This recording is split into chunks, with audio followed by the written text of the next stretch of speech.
What's going on, everyone? It's Beepic here, and today we are going to be talking about the brand new lore collectibles that were introduced alongside of the Rite of the Nine event.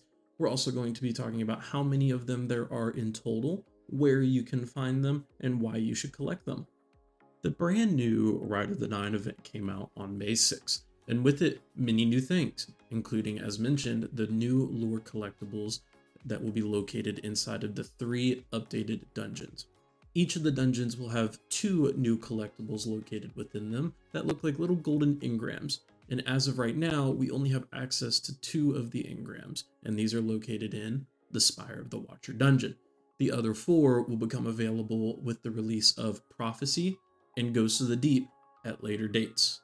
Finding these collectibles will give you progress towards the Seeker of the Nine Triumph, which is one of 9 triumphs that you can complete in order to complete the Eternal Seal, which launched alongside the event. Each of these collectibles will also unlock brand new lore entries that you will be able to read. Head into the first main platforming area of the dungeon, which is located right after you complete the entrance encounter. You will need to traverse the entire chasm in order to get to our destination.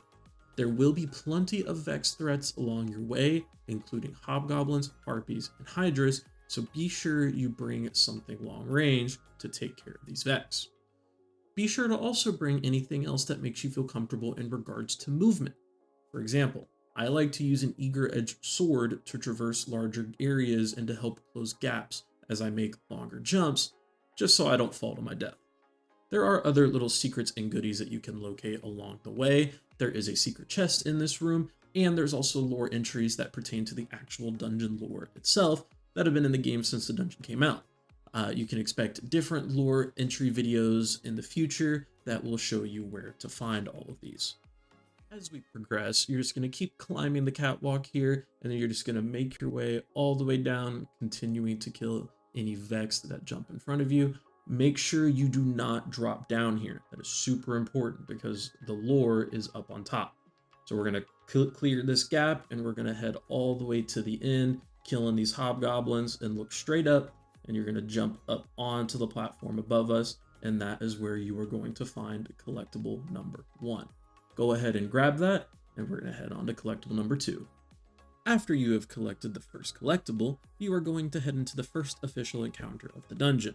You are going to be completing 3 different tiers, activating arc nodes along each tier, and then just progressing to different levels each time. You must connect all of the arc circuits in order to progress to the next level. Once you have done 3 different rounds of that, you will then be heading into the next encounter, which is the first official boss of the dungeon. Akelos is the first boss that you will be killing in the Spire of the Watcher dungeon. In order to actually start damage phase, you will have to complete 4 different arc circuits, but once you do that, the boss will follow you to the last circuit you completed. You're going to shoot his big ol' eye in the middle of his face, we were using Queenbreaker here, and we had a very easy 2-phase on the Explorer mode, but you can use other precision-based weapons as well if you would like. That's what I personally recommend. Once you have completed that boss, you are going to head into the transition area from second encounter to the last encounter or final boss. You are once again going to be doing 3 stages of arc circuits. You're going to need to get the Arctrician buff, shoot all of the nodes located within a room to be able to progress to the next floor. Once you have done that, you are then going to be able to drop down into the next encounter. You're going to see I'm going to drop down into this hole right here, and now we are heading into the area where our last collectible is located. Don't drop all the way down. You're going to drop right onto the little ledge right here, go around these boxes, and right there you have your last collectible in Spire of the Watcher. Once you have picked up the collectible, you will then be able to go to your lore tab and look at your brand new lore books. You'll see that I already have 4 of them. That's because you can actually go ahead and hop on your other 2 characters and pick up these collectibles again to get all 6 lore entries early. You won't get Triumph progress, but you will be able to read the lore entries. Once you have picked up the last collectible, you can head into the final boss. My team was using 1000 voices for damage because it stuns the boss, but you can also use other weapons such as Queenbreakers or even rockets as well. Once you have killed the final boss, you can loot the chest and get your rewards for completing the dungeon. And that's a wrap. That's how you get the 2 out of the 6 brand new lore entries and collectibles that came out with the Spire of the Watcher dungeon.